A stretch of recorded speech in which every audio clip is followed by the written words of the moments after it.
obviously huge state, and they saw the potential for it. And for several years now, going back at least 7 or 8 years now, they have developed this platform called Digital Democracy, primarily for the purposes of following a lot of the money that goes into campaign contributions in the state of California. A lot of that is oil money, and so they had a lot of interest in um, looking at ways to better track how votes by legislators can be informed by their campaign finance contributions. We are the canary in the coal mine, if you like. We're the first non-California iteration of the digital democracy technology. So we launched this at the end of the 2025 legislative session. It was introduced once the whole legislative sort of process had been completed. Digital democracy launched using the legacy information from the 2025 session to populate it, and I'll show you what that looks like in just a second. But a couple of things just that would be really good for you to know.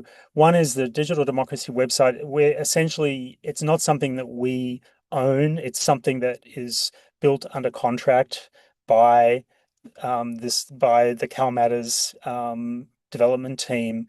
And what we've done is tried to make the platform as relevant to Hawaii as possible. There are a lot of quirks in the California legislative system, as there are in the Hawaii system, that we've needed to kind of reconcile and iron out. So, for example, we're only a 6 month a year sitting session. We have a biennial budget. California is different. So already there were a whole lot of things that were very, very different in the platform that we've been working and continue to work to modify to make relevant to Hawaii. So essentially, what is digital democracy? It's a tool that allows you to track decisions that lawmakers make, and ultimately and increasingly, it allows you to see how money from different interest groups may or may not influence the decisions they make. So let me just flip over to show you a couple of other things. Here is here's the Cal Matters website. So this is where the digital democracy project sort of started. And then here is what the Cal Matters digital democracy site looks like. And you'll see now, once I show you the Hawaii one, that it's very, very similar in layout and has a lot of the same functionality that they built for the California legislature. So here's our one. Doesn't have as many colors on it. But to navigate to the Digital Democracy website, you go to our website. Here's our front page today with the sad elephants. You'll see here a tab that says Digital Democracy. That is where you can navigate to the Digital Democracy dashboard, and then you end up with something that looks like this. So it's civilbeat.digitaldemocracy.org. So here, there are a couple of things here. Because you are library and information professionals, you'll be interested in this piece of the puzzle here, which is how do we do all this stuff? What's the data based on? And one of the questions that I'm sure we'll get into a little bit more is what role does AI play in all this? Okay, so one of the things to say is that this is still very much a project in development. It's not perfect by any means. It has not met all of the expectations that we had for it when we committed to getting into using it and helping develop it. It's very much something that's going to take a lot longer, and like most machine learning or AI platforms, or platforms where AI is involved, the more it's used, the more useful it becomes, right? So if you really want to get into the weeds of it, this has a lot of information about how the system is built, and how it works. But in general, we've also had to do things like how to integrate Okinas and how to integrate particular Hawaiian expressions like kuleana, for example, right? So the system hasn't always been able to necessarily accommodate or recognize things that are key cultural concepts for us here in Hawaii. So that's all part of the kind of hand-built piece of it that Gwen was referring to. So AI can only do so much in this attempt to integrate all of this information that comes out of the legislature, it still needs a lot of human intervention. And I can talk very specifically about what that looks like. But generally, the the what the dashboard does, if you go to the homepage, there's a few things that are really kind of interesting and that a casual user would get some value from. One is that we group a lot of the legislation just in kind of key topic areas. So if you wanted to look at education, for example, the uh, if you go here, you'll see all the key pieces of legislation from the last legislative session that related to education, whether they passed, whether they failed, and it'll also get down into like who are the key players. So who are the legislators who are developing or promoting or sponsoring legislation in the education space. And it will also show you things like who are key players, who are key advocates in this particular space. It also links to all the reporting that we've done that is based on some of the research that we're able to generate from digital democracy. And to answer your question, all this stuff up here is written by a human reporter. Okay, this isn't AI generated. So all of the interpretive language, all of the language that guides you through is all written by one of us, and is updated and changed. So here this says in 2026, it's setting particular agenda points, but it's all done by just old-fashioned reporting the way that we do that kind of reporting. The AI piece is all this stuff where they measure and track legislation through the legislator and then find a way to kind of collate it and compile it. So why how is digital democracy different to the Hawaii State Legislature website? That's a really good question. I'm glad you asked it. The Hawaii State Legislature website has actually got bit better lately. They did a big upgrade last year. One of the things that we find incredibly valuable is this reports and lists tab here. That is particularly helpful in terms of doing things like what bills have carried over from the last session, what hearings are going to be happening, what are the resolutions that happened on a particular day. So, in short, what we think about the Hawaii State Legislative website is that it's really good for knowing what's happening right on the day. Like if you want to know how many hearings are going to be on a particular topic on Friday, if it was in session, this would be the place to go. What digital democracy does is it enables you to do some big step backs and interpret bigger trends and larger kind of issues within the legislature as they develop over this course of the session, right? So you can see what pieces of legislation might get gut and replaced, right? Gut and replace is a term we use when ostensibly a piece of legislation goes through so many changes that it's no longer the same piece of legislation it was when it was introduced. It just has the same bill number, right? So here's the opening page. Some things that you can look at and explore are obviously this kind of dashboard. We find this is really helpful because a lot of people, in our experience, don't know a lot about their own legislator or their own lawmaker. You can filter if you go to a particular individual. Here's Gregor in House District 4 over on Big Island. If you click on that, here's a profile. Here's a profile of his biography. That's all written by us and edited by us. It shows you, starting to show you some pretty interesting information that we've entered all by hand, by people like me, into digital democracy's back-end database. We're tracking who have been the people who've contributed to his campaign, right? And it breaks it down by sector. It breaks it down by, in the case of, there might be some particular key players, insurance companies, whatever. It shows you personal gifts and personal travel, which is a pretty interesting kind of piece of that as well. And then it also shows you, aggregates all of the bills that Gregor's authored, what their status is, whether they got through. It shows you where they sit in committees. and then it shows you their appearances at particular committee hearings. So for us, this this piece showing you right now, this is like digital democracy's superpower. Because if any of you have submitted testimony or watched some of these House committees or Senate committees or informational hearings, you will know that sometimes they go on for hours and they can include written testimony, multiple verbal, personal, testimony in person from people, and they can just be incredibly difficult to kind of process in their entirety. But this is where the power of AI really kicks in, and it enables you to move to particular hearings on a particular topic. So if you wanted, let's say we wanted to look at the role of law enforcement agencies' relationships with immigration and customs enforcement, which was discussed in this particular piece of legislation. Sorry, the Wi-Fi is taking a little bit of time now. Hello, it'll get there. Okay. Um,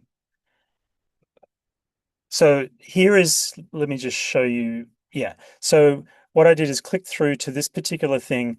Here is a particular mention where the lawmaker we were discussing, Gregor, was featured as it's either a committee he chairs or has a role in. I think he's a co-chair of this. He's a co-chair. He's chair. So it shows where they're featured speaking in the hearing, and then even better, you can then go jump to the. Welcome, everybody. We are reconvening our House and Senate Conference Committee meeting.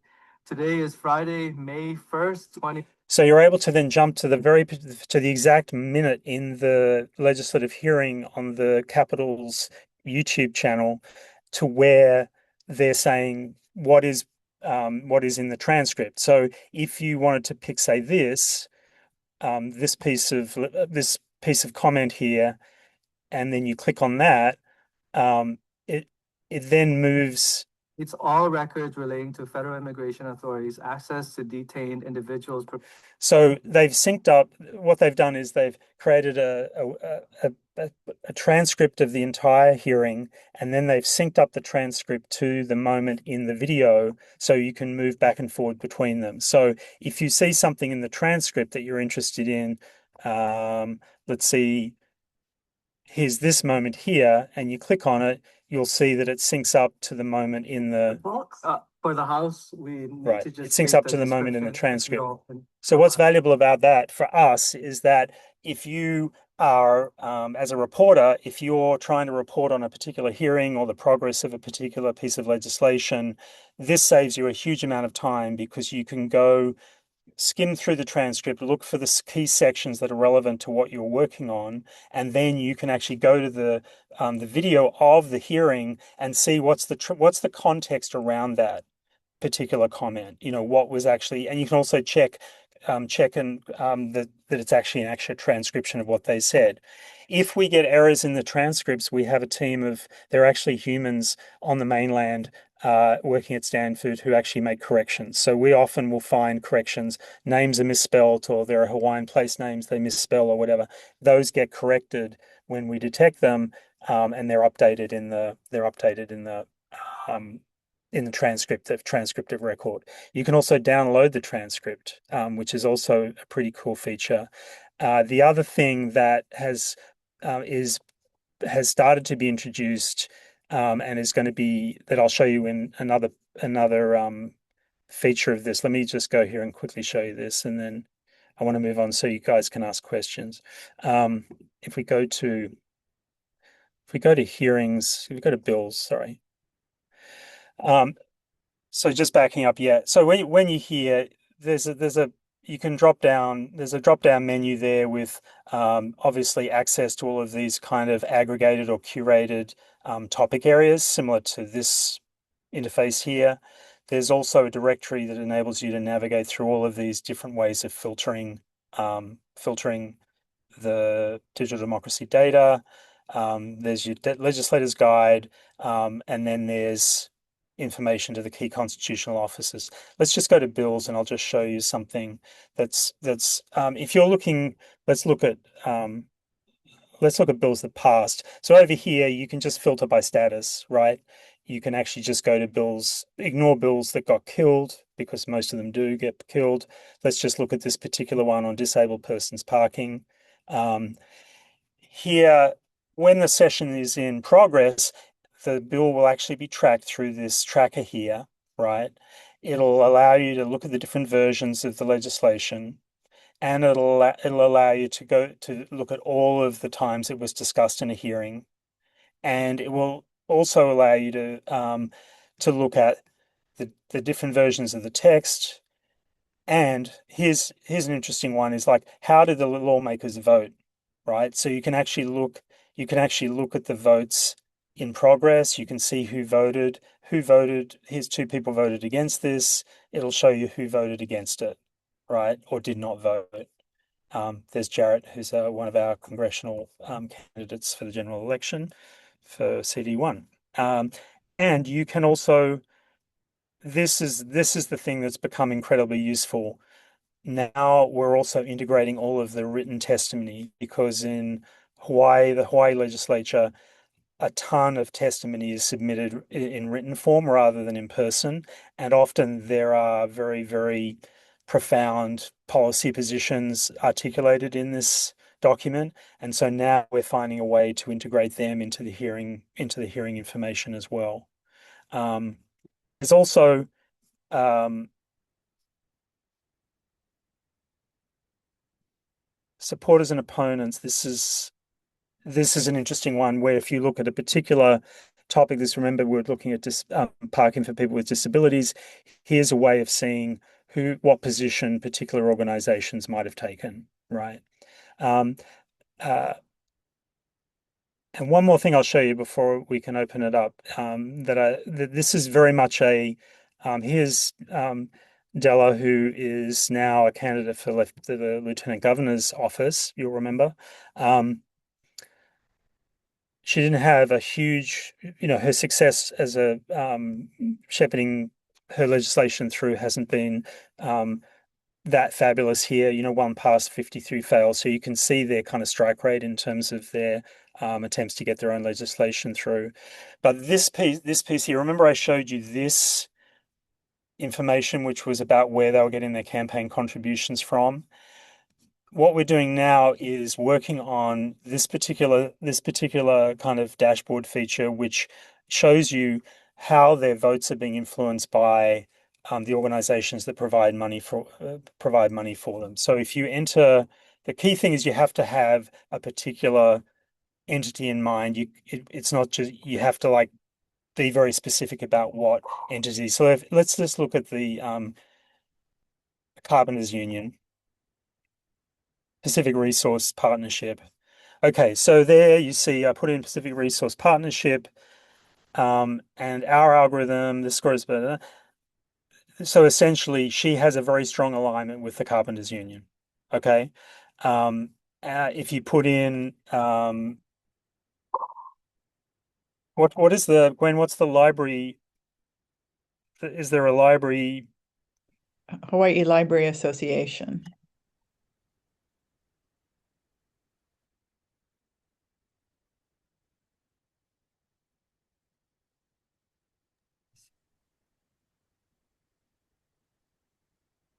All right, so she's very aligned with Lambda law. I'm not sure why it's not showing Hawaii. It might be because of the Okina.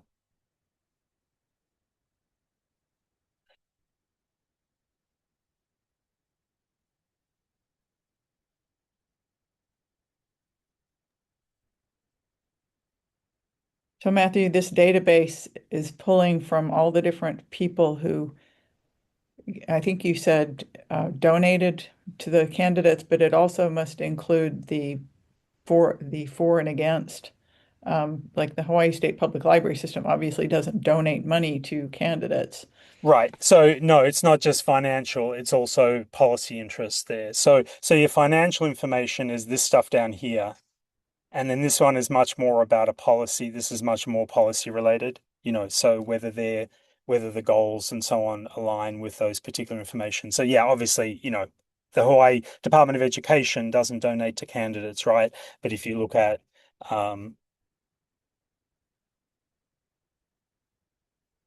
look at any of them, there you go, Department of Agriculture, you can see, you know, alignments can also include whether the lawmaker's position was consistent with the testimony that the Department of Agriculture officially submitted during the legislative session, right?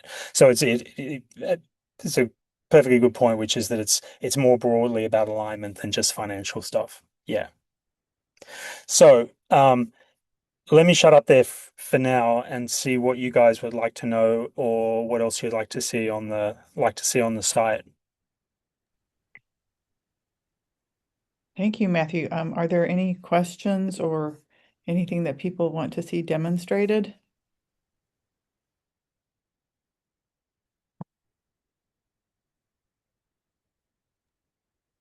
I'm not seeing anything in the chat, and I'm not seeing anybody with their hand raised at the moment, but I have a question. Yeah. Last year, I attended the kind of launch of this digital democracy tool at the Civil Beat headquarters. And I think one of the things that you and Chad were talking about at that time was how many legislators are recorded as did not vote. Yeah. And can you talk a little bit more about that and what it means? Yeah, absolutely. So yeah, one of the things that we tracked, and so if we look at one of the things we've tracked is things like uh, committee absences, fail to vote on pieces of legislation. So if a lawmaker is on a particular committee, say, how many times were they actually present at the committee hearing or present for a committee vote? So sometimes we've actually done stories on that. I think some of the stories we did um, down here, right at the bottom of that opening page, we had a thing on. We actually looked at the data and compiled a list of the lawmakers who had the highest rates of absence for votes on these are House and committee votes. So Rep. Cochrane had so these are excused or absent. So you can work your way down the list here and make your own conclusions from them. Some of them, obviously there are obviously valid reasons why people may not do that, but we felt this was kind of just an interesting indicator for the electorate about, okay, if you voted for this particular lawmaker, are they actually representing or are they actually voting on issues that are of interest, that may benefit or not benefit the community. And we did both, here are the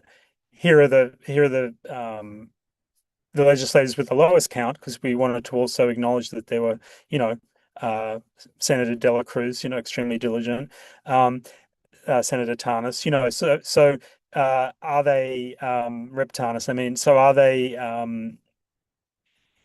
if these guys can be in more of those votes, why can't the other guys? You know what I mean?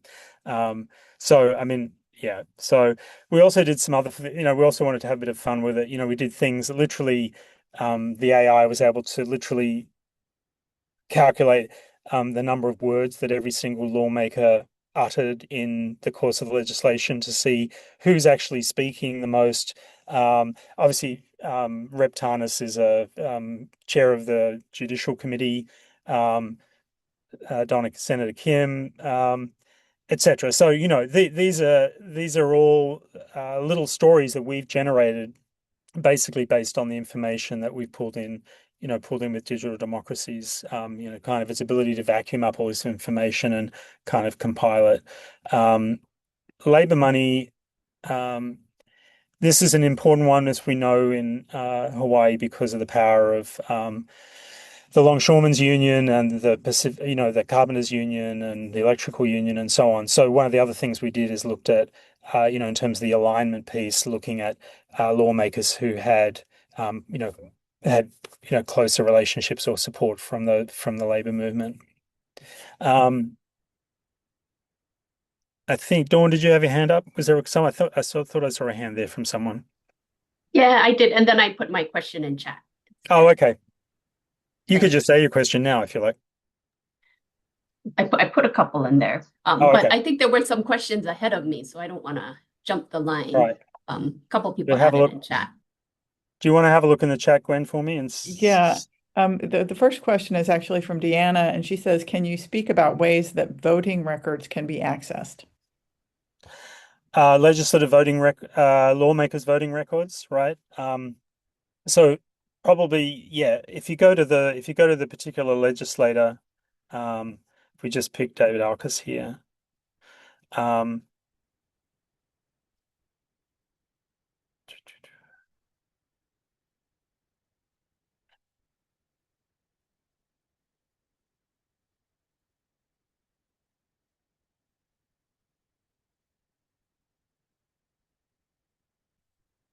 policy hearings.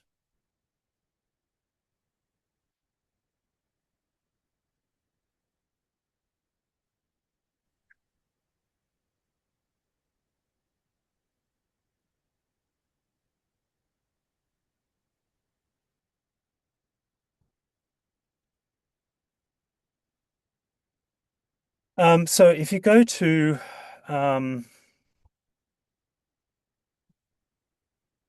there's a couple of different ways you can get it. A couple of different ways you can get it, kind of similar information there. If you want to just see, if you want to see how a particular lawmaker voted, um, then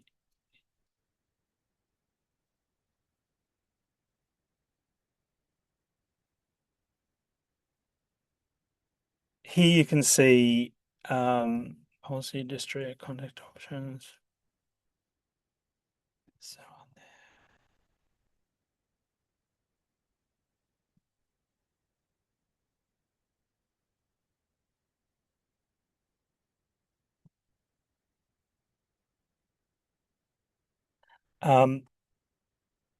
I think that there's I'm just blanking a little bit on the quickest kind of path to getting you that answer. I think um, the the primary the primary thing you want to be doing is if you go to the legislators, if you go to the legislator and look at what committees they're on, and then go to that committee, the record for that committee or that piece of legislation, um,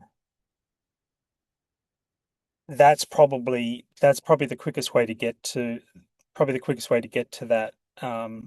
So let's have a look at committees that Alcos is in.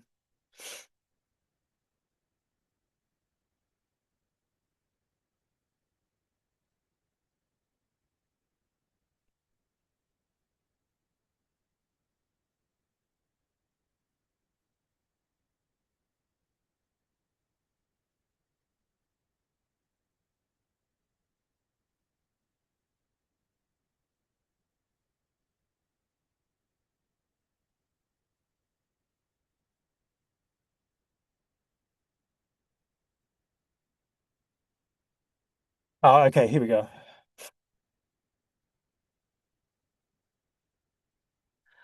Yeah, so yeah, you kind of have to possibly use the Capitol website to sort of see to kind of identify which bills you were most interested in. So let's just if we back I kind of skipped over this bit, but there are a bunch of different pathways that you can use to get to the same thing. So if we wanted to look at, say, library policies that are relevant to your profession here, for example, if you type library in, you're going to see everything related to everything that was about library policy, any legislation that had to do with library funding or library infrastructure, that's going to show up. Okay. You're going to get, as you see here, you also get way too many results, right? You get 815 results because you don't necessarily want to be finding every single time someone mentions a library, right? You might want to look at, infrastructure. So the more prompts that you can put in this particular field here, that will also narrow down the kind of the parameters of what you're going to get back in the in the results. So, here's a piece of legislation that was about transferring Ever Beach Library and School Library to James Campbell High School, right? And that failed. And here's where you would see, okay, what was the, because it never got out of being introduced and never even got referred to committee, there's no vote. So that's not one that you'd find terribly useful. If you looked for,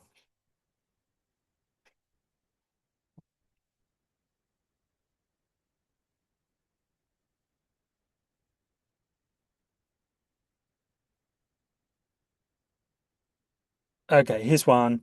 So in this case here, votes, here's where you'd start to see where the votes aligned, right? So you'd have to go a couple of layers down to see this is then where you're going to see here's two committee members who didn't vote, here's three who did. That was enough to get it passed to this stage, but it died and never got any further. So anyway, the voting thing is a little it's a little convoluted in terms of I think the more specific you can be in terms of what votes you're interested in, the more useful digital democracy can be to you on that one. Yeah.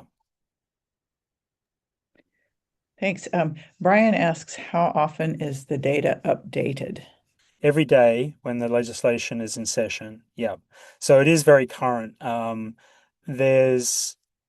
So if you're looking for a hearing, looking for a transcript of a hearing, it might take 24 hours for it to show up there.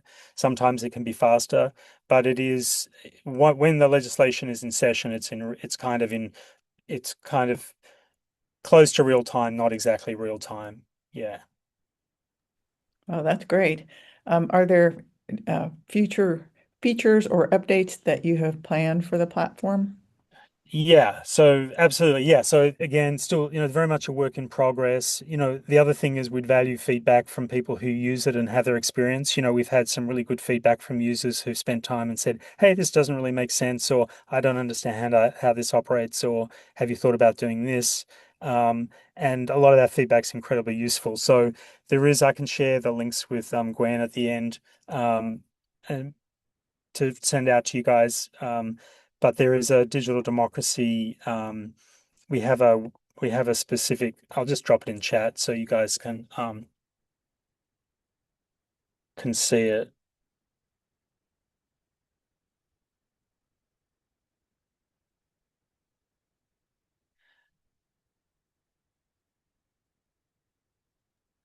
Oh yeah, I can see the.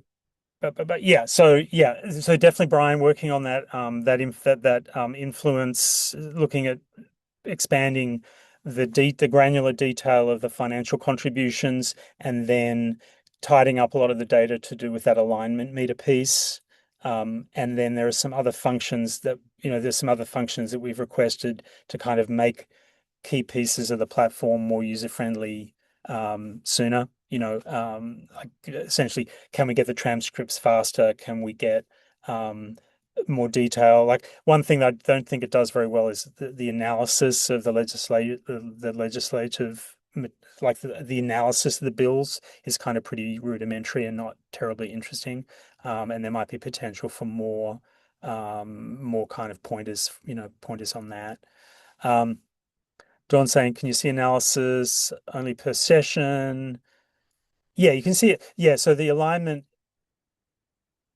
So, last question first. No, it's not going to be able to vacuum up everything from the previous legislative session. So it's not going to be very useful to show you anything historically. So whatever, Kurt Favela did in the 2022 session is not going to show up there. Yeah. So it's very much like the clock started in the 2025 legislature, which is also to say that it's going to get more useful as it goes along because it's going to have more background material in there. And so it's not going to really reflect a legislator's career. It's going to reflect the sessions that we've got in the system. Yeah. So it's definitely limited on that. People's entities who've used this so far. In California, we're told by our colleagues at CalMatters that among the most ardent users of the CalMatters digital democracy site are lobbyists, political lobbyists who are looking for how to exert influence or where to direct their money to legislators. So they'll use it to see whether someone's aligning particularly with certain interests or whether their votes in particular are aligning with interests that they may have, they may be able to encourage, say, or exploit or whatever.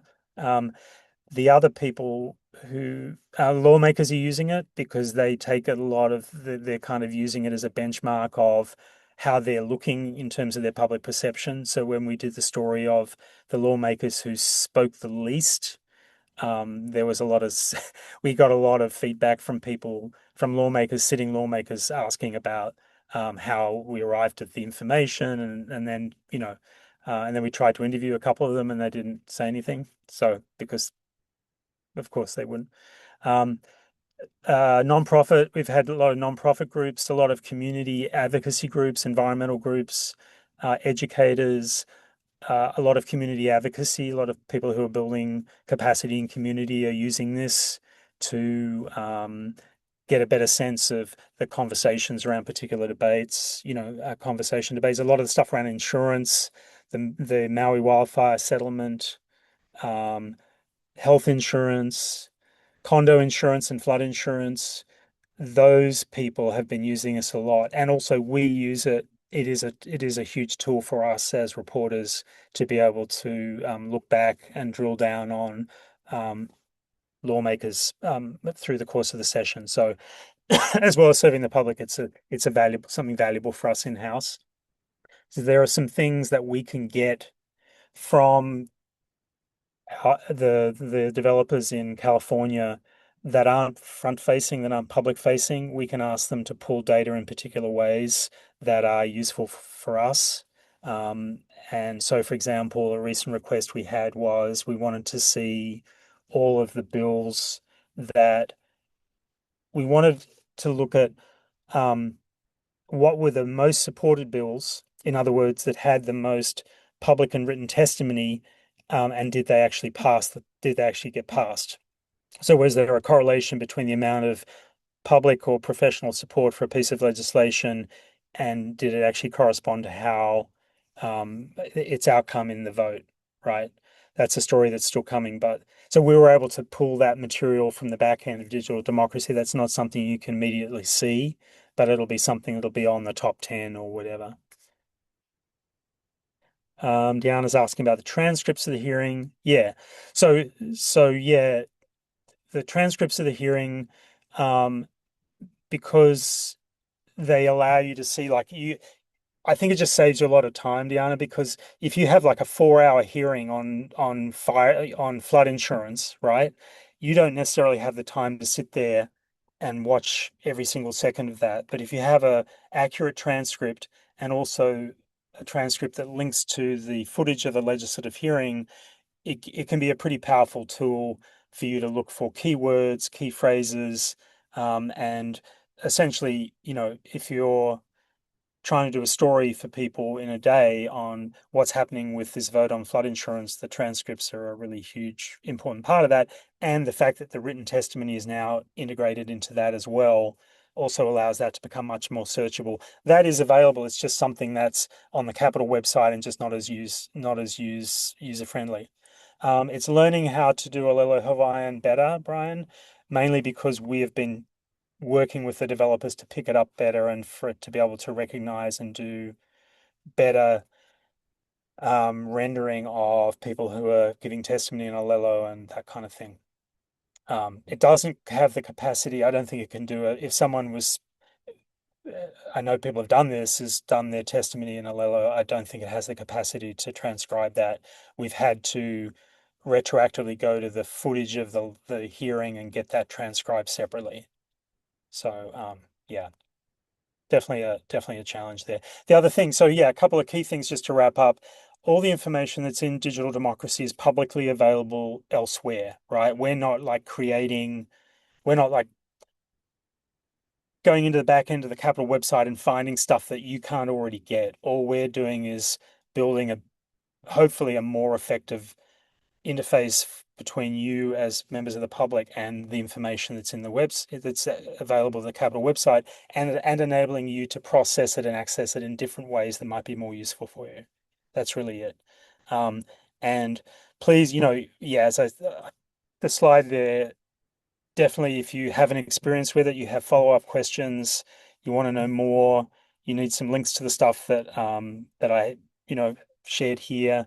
I'll just drop in. Here's the link to digital democracy. That'll take you directly to the site. If you want to see how the California one works, which has been up for much longer, that's the California one there. And otherwise, you know where to find us at Civil Beat. And I'm, always happy to chat. If anyone really has some nerdy questions and they want to ask me stuff, I'm happy to chat. Well, thank you so much, Matthew. This was fascinating and what a great tool. Yes, as Brian says, an amazing tool. Did anybody have any final questions for Matthew? Can you discuss how alignment is decided by the system? Okay, so let's look at how the alignment stuff works. I think so.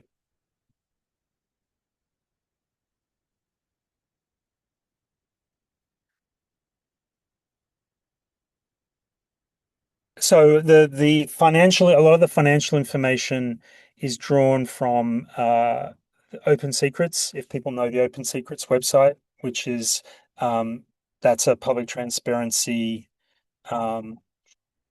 nonprofit that contains a lot of election material. The In particular, so this is where it gets into it. If you, what I'd encourage you to do probably, Sunny, is have a look at this, and I'm happy to talk about this further offline. But if you have a look in the methodology thing, they do get into talking about how they set up an analysis of the aye and no votes. Essentially, they're using software written by political scientists to kind of calculate a value. And they're talking about, so here you are, they come up with a measure of ideological distance, how close or far apart different lawmakers are to one another based on their voting behavior. So that's on that ideology page. You can read more about how I've used this method in the past here. So there is actually a link to it there. So this will show you a little bit about how that's been used in the Cal Matters thing, and that's the basis for us. So we're paying, just so you know, yeah, you're welcome. It's a really good question. So, we actually pay Cal Matters money, like Civil Beat pays money for this service. So we're a client essentially of them. So we always have a lot of questions for them about how they do stuff. And we make them do stuff if stuff doesn't work, right? So if you find things, if you're in your experience, and you let us know, that's feedback that we then send back to them because we're paying them money for this and contributing a huge amount of, human hours to improving it for Hawaii voters. So Yeah, thank you. Matthew, is this the future of journalism? no, it's not. The future of journalism is still humans. It's humans who can maybe do things faster because of technology like this. Great. That's a great answer. Thank you. There you go. Yeah. Thank you very much for your time. Thanks for your interest in it, and appreciate the invitation. Mahalo. Yeah, thank you so much and take care. Reach out. Bye for now.